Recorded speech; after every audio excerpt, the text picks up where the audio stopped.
On the morning of April 19, 1995, a decorated Gulf War combat vet blew up the federal building in Oklahoma City using a truck bomb that he didn't build in a Ryder truck that he didn't rent with the help of a passenger who didn't exist. Having just gotten away with the largest act of terrorism on U.S. soil to date, the Fort Bragg-trained Special Forces Sheep Drip Dropout blended in with the crowd by making his getaway in a car without a license plate and was immediately pulled over. The ATF was the supposed target of the attack, but luckily all of their agents were out of the office that morning. Later that day, the president boldly declared, "We will find the people who did this. And when we do, justice will be swift, certain, and severe." Except for John Doe number 2. John Doe number 2. John Doe number 2. Who, according to the FBI, never existed. In McVeigh's unprecedented 3.5-week trial, the prosecution didn't show the CCTV footage of him and John Doe number 2 parking the Ryder truck. Didn't explain why 24 separate witnesses mass hallucinated the existence of John Doe number 2. Didn't explain why the government was testing truck bombs and the Army was storing Ryder trucks at Camp Gruber right before the bombing, and didn't talk to the FBI informants who blew the whistle on the plot. But they did collaborate with the CIA, and they did convict McVeigh as the lone wolf bomber and Terry Nichols as his bomb-constructing accomplice.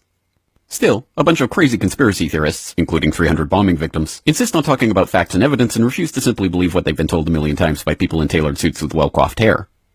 They quote the U.S. Army Brigadier General and the FBI crime lab whistleblower and the inventor of the neutron bomb who point out the physical impossibility that the Ryder truck bomb did the damage to the building, but that doesn't matter because if there were other bombs in the building that day, we would have heard about them.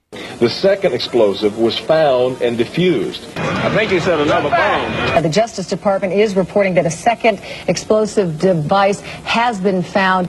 They then found a third device, which was also larger than the first. And I see another bomb truck going, so apparently they're going to try to get out that third bomb. The FBI claims to have lost the footage showing McVeigh and John Doe number 2 parking the truck in front of the Murrah building that morning, but that's understandable because the Bureau has a lot of important evidence to store. Terry Nichols insists the FBI was involved in the plot, but thankfully a judge has saved us the trouble of listening to him by preventing lawyers from deposing him. There was a bomb squad truck parked across the street 2 hours before the blast, but that just shows the authorities were prepared for anything. And other documents obtained by 2020 show that someone called the Executive Secretariat's office at the Justice Department in Washington and said the Murrah building had been bombed. But this was 24 minutes before the blast. But that just shows the public was unusually vigilant that morning. Also, apparently, before the bombing, Governor Frank Keating's brother, Mark, had been working on a novel about a terrorist bombing in Oklahoma City. Stranger still, one of the characters in the novel was named Thomas McVeigh. But that's probably just a coincidence. McVeigh wrote a letter to his sister where he admitted to being a secret Special Forces operative, and he complained to friends of the pain in his ass from an Army-implanted microchip, but that's crazy because if he didn't actually leave the Army in 1991, there would be proof of that. This man never existed, and if you say otherwise, you're a crazy government-hating nutjob who deserves to be locked in a cage for the rest of your life. Likewise, him, her, them, her, and him. And him and him. McVeigh was not executed on May 16, 2001 as scheduled because the FBI had failed to turn over thousands of pages of evidence to McVeigh's defense attorneys.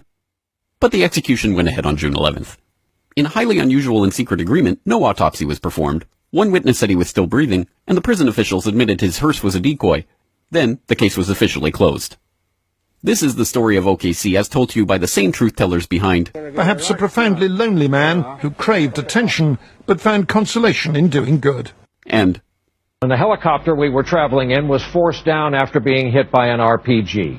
And we're with the rebels. And he said, "Oh, you're with the rebels?" And they started beating him. "Oh, you're with the rebels? Don't you support Bashar?" And if you question any part of this story, you are a paranoid, wingnut, birther, truther, tenther, prepper, conspiracy loon who should feel guilty for having been born. If you love baseball, fluffy kittens, hot dogs, Barbie, Star Wars, and freedom, you will never ever bring up any of these points ever again. Ever. This message has been brought to you by the friends of the FBI, ATF, DOJ, CIA, SPLC, MSM, and the U.S. Army. And remember, ignorance is strength.